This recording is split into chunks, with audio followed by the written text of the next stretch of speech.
जिस मेटल की चमक ने सदियों से दुनिया पर राज किया, जिसकी वजह से न जाने कितने युद्ध हुए और कितने लोगों को अपनी जान गंवानी पड़ी, आप समझ गए होंगे कि हम आखिर बात किसकी कर रहे हैं। जी हाँ, आप सही समझे, हम बात कर रहे हैं सोने की। क्या आपने कभी सोचा है कि जो गोल्ड इंडियन महिलाओं को इतना अट्रैक्ट करता है, जिससे प्राचीन काल में अर्थव्यवस्थाएं चलती थीं, जो आज भी इकोनॉमी का एक बड़ा हिस्सा है, आखिर वह सोना निकाला कैसे जाता है? यकीनन आपने कभी न कभी सोचा तो जरूर होगा, मगर शायद ही आपके पास इसका जवाब हो, क्योंकि यह सिर्फ एक धातु नहीं बल्कि यह कहानी है लालच, जुनून और अनमोल विरासत की। मगर सवाल ये है कि धरती के सीने में छिपा ये खजाना जिसे हम सोना कहते हैं, क्या इसके पीछे कोई मिस्टीरियस प्रोसेस है या ये है साइंस एंड हार्डवर्क का यूनिक कॉन्फ्लुएंस? तो आइए डिटेल में जानते हैं सोने को धरती के अंदर से कैसे निकाला जाता है। यह जानने से पहले बात करते हैं उस रीजन की जिससे यह चमकती हुई धातु हमारी धरती पर आई।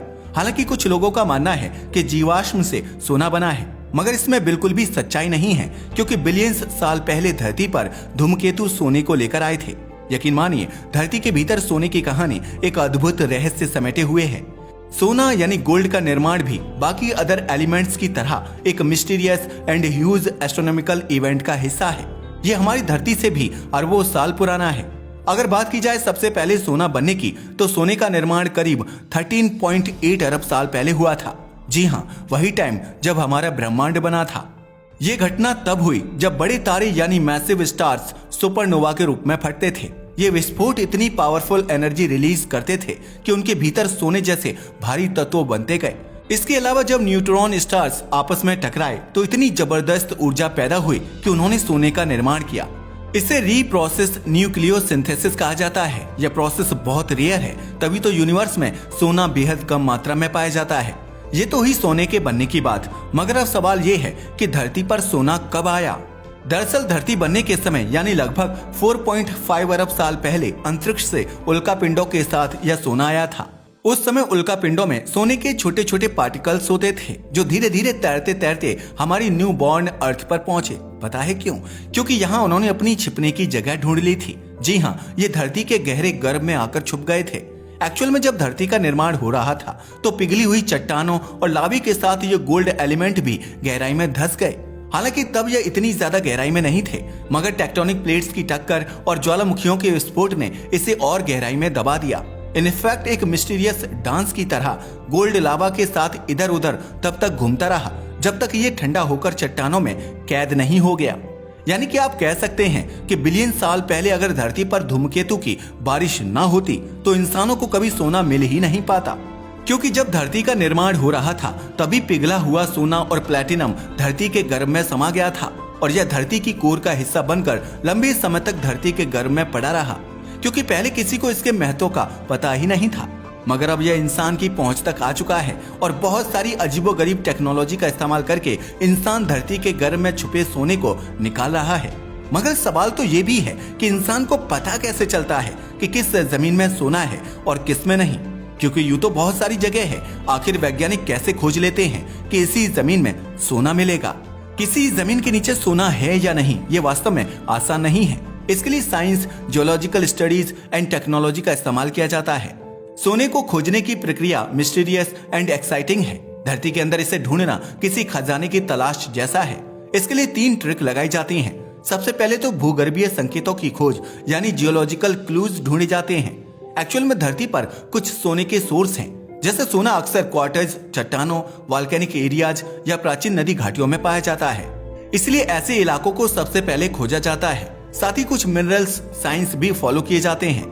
दरअसल कुछ ऐसी चट्टानों की खोज की जाती है जिनमें अदर मिनरल्स जैसे आयरन सल्फाइड और आर्सेनिक होते हैं, क्योंकि ये सोने के पास होने का संकेत देते हैं। नंबर 2 पर आता है टेक्निकल यानी साइंटिफिक मेथड्स। मैग्नेटिक सर्वे के थ्रू अर्थ की मैग्नेटिक फील्ड का अध्ययन करके यह देखा जाता है कि जमीन के नीचे कोई धातु है या नहीं। एंड ग्रेविटी सर्वे के थ्रू जमीन के गुरुत्वाकर्षण में होने वाले बदलाव से यह पता चलता है कि नीचे भारी धातुएं जैसे सोना हो सकती हैं। साथ ही सैटेलाइट से ली गई तस्वीरें ऐसी चट्टानों या इलाकों की पहचान करने में मदद करती हैं जहां सोने की संभावना होती है। नंबर 3 पर आता है सैंपल इकट्ठा करना यानी सैंपलिंग। इसके लिए सबसे पहले सॉइल टेस्टिंग यानी जमीन से मिट्टी के नमूने लिए जाते हैं और फिर उनकी केमिकल जांच की जाती है कि उसमें सोने के अंश हैं या नहीं। इसके बाद संभावित जगहों पर गहराई में ड्रिलिंग करके चट्टानों और मिट्टी के नमूने निकाले जाते हैं। इसके अलावा पुराने समय में और कुछ हद तक आज भी लोग नदियों के किनारे से सोने के छोटे कण ढूंढते हैं, क्योंकि जब सोना चट्टानों से टूटता है तो यह नदियों के पानी में आ जाता है। मगर आजकल आधुनिक सोना डिटेक्टर का इस्तेमाल होता है जो जमीन के नीचे धातु की पहचान करता है। इसके लिए बिल्कुल वैसी ही टेक्नोलॉजी का इस्तेमाल किया जाता है जिससे गैस और कोयले के भंडारों का पता लगाया जाता है, और उस तकनीकी को कहते हैं ग्राउंड पेनिट्रेटिंग रडार यानी जीपीआर।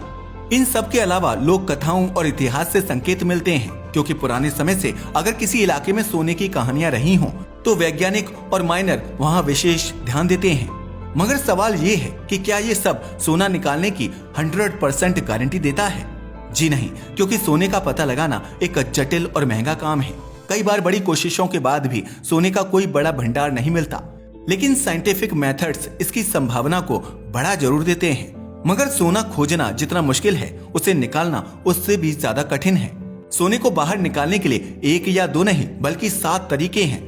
इसमें 4 प्रक्रियाएं इंसान करते हैं और 3 केमिकल प्रोसेसेस होती हैं।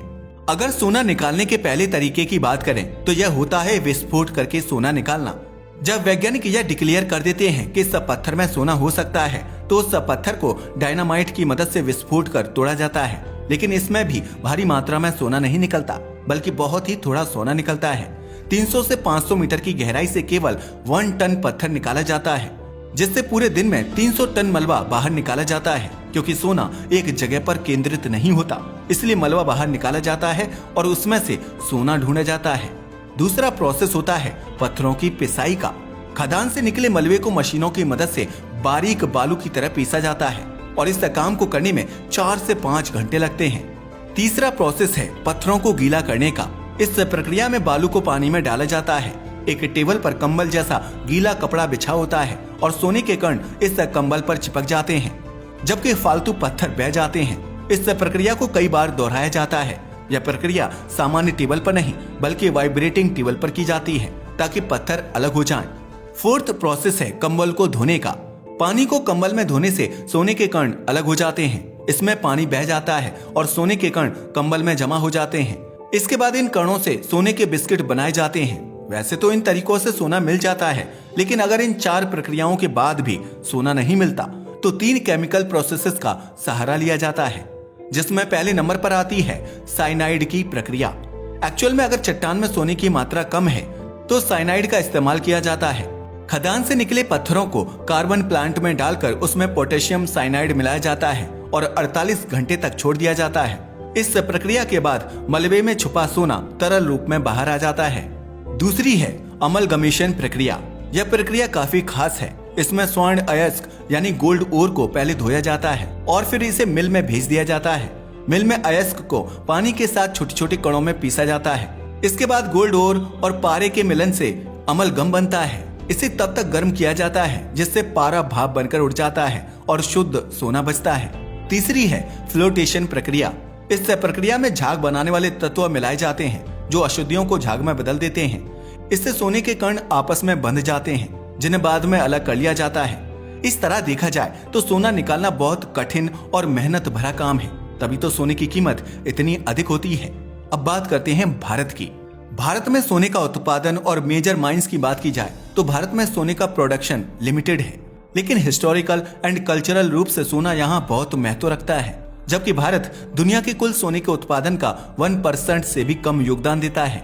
Major gold mines in India की बात की जाए तो भारत में सोने का प्रोडक्शन मेनली कर्नाटक, झारखंड और आंध्र प्रदेश जैसे राज्यों में होता है।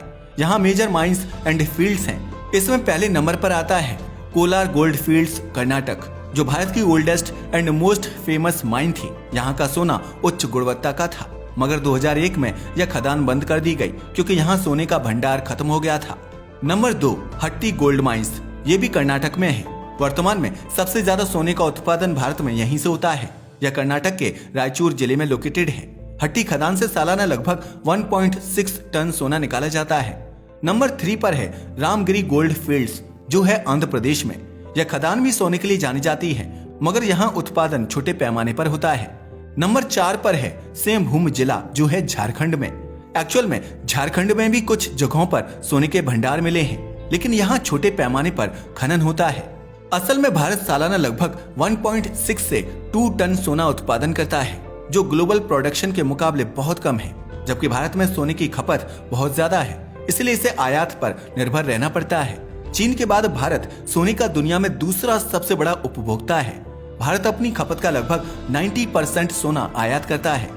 अगर भारत में गोल्ड के मेजर इंपोर्ट सोर्सेज की बात की जाए तो भारत ज्यादातर सोना स्विट्जरलैंड, दक्षिण अफ्रीका, ऑस्ट्रेलिया और यूएई जैसे देशों से इंपोर्ट करता है।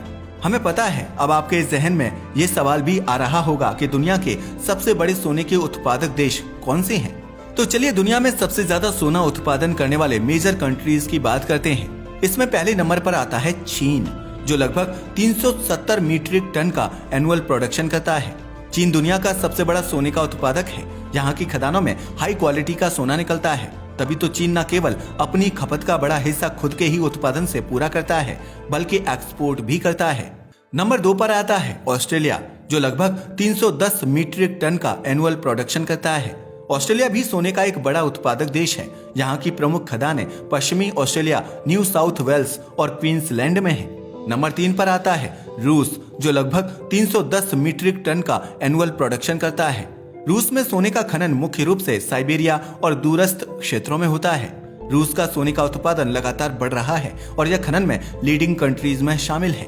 रूस की सबसे बड़ी गोल्ड खदानों की बात की जाए तो इसमें से एक ओलंपियाडा खदान है, जो दुनिया की तीसरी सबसे बड़ी सोने की खदान है। इसके अलावा यहाँ ब्लैगोडेटनो गोल्ड माइन, कुपोल एंड डुबोएनो माइंस और सोबिनोय माइन भी हैं। नंबर 4 पर आता है कनाडा। ये लगभग 200 मीट्रिक टन का एनुअल प्रोडक्शन करता है। कनाडा में सोने का उत्पादन ओंटारियो, क्यूबेक और ब्रिटिश कोलंबिया जैसे प्रांतों में होता है। यह देश भी सोने का इम्पोर्टेंट प्रोड्यूसर है। नंबर 5 पर आता है संयुक्त राज्य अमेरिका यानी यूएसए, जिसका एनुअल प्रोडक्शन लगभग 170 मीट्रिक टन का है।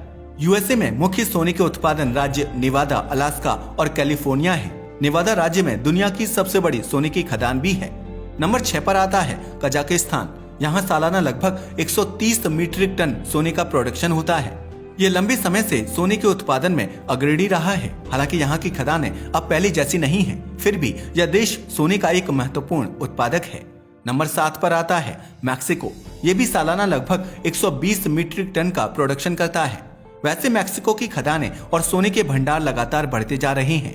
अगले नंबर पर आता है इंडोनेशिया। इंडोनेशिया सालाना लगभग 110 मीट्रिक टन सोने का प्रोडक्शन करता है। इंडोनेशिया की सबसे बड़ी सोने की खदान ग्रॉसबर्ग खदान है, जो पापुआ प्रांत के पुनकक जया माउंटेन के पास है। यह दुनिया की सबसे बड़ी सोने की खदान होने के साथ साथ दुनिया की दूसरी सबसे बड़ी तांबे की खदान भी है, जिसकी खोज 1988 में हुई थी। इस खदान का संचालन अमेरिकी कंपनी फ्रीपोर्ट मैकमोरन करती है। इसके अलावा साउथ अफ्रीका और उज्बेकिस्तान से भी 100 मीट्रिक टन सोना निकाला जाता है। मगर क्या आप जानते हैं कि दुनिया में सबसे ज्यादा सोना किन खदानों से निकाला जाता है? तो ऐसी एक या दो नहीं, बल्कि कई खदान हैं जहां से सबसे ज्यादा सोना निकलता है। ये खदानें आकार में बहुत बड़ी हैं और यहाँ से सालाना भारी मात्रा में सोना निकाला जाता है, जिसमें पहले नंबर पर आती है नेवादा गोल्ड माइंस, जो दुनिया की सबसे बड़ी सोने की खान भी है। ये अमेरिका के नेवादा में मौजूद है। यह बैरिक एंड न्यूमॉन्ट के बीच एक जॉइंट वेंचर्स है, जो remarkable 94.2 million metric tons gold production करता है। नंबर 2 पर आती है इंडोनेशिया की Grasberg gold mine. Grasberg gold mine की बात की जाए तो ये इंडोनेशिया के पापुआ प्रांत में लोकेटेड दुनिया की सबसे बड़ी सोने की खदान में से एक है। इसमें सोने के साथ साथ तांबे के बड़े भंडार भी मौजूद हैं। ये माइन इंडो ऑस्ट्रेलियाई और प्रशांत टेक्टोनिक प्लेटों के टकराव के केंद्र में मौजूद है। नंबर 3 पर आती है रूस की ओलंपियाडा खदान। ये तो हुई दुनिया की बात। हालांकि भारत में सोने का प्रोडक्शन लिमिटेड है, लेकिन इसकी कंजम्पशन वर्ल्ड में सबसे अधिक है। यही कारण है कि भारत को लार्जेस्ट इंपोर्टर ऑफ गोल्ड कहा जाता है। हालांकि भविष्य में नई खदानों की खोज से इस उत्पादन को बढ़ाने की संभावनाएं बनी हुई हैं, क्योंकि भारत की खदानों से निकलने वाला सोना हमारे कल्चर एंड हिस्ट्री का हिस्सा है। ये तो हुई सोना निकलने की बात, मगर सवाल ये है कि क्या ये खत्म हो सकता है? तो सोना एक रेयर सेलेस्टियल गिफ्ट है। इसकी क्वांटिटी लिमिटेड है और इसे दोबारा नहीं बनाया जा सकता, इसलिए यह इतना मूल्यवान है और ये खत्म हो सकता है। वैसे आपका इसके बारे में क्या ख्याल है? अपनी राय को हमें कमेंट करके बताना ना भूलें। साथ ही अगर आपको हमारी वीडियो पसंद आई हो तो इसे लाइक और हमारे चैनल को सब्सक्राइब करें। धन्यवाद।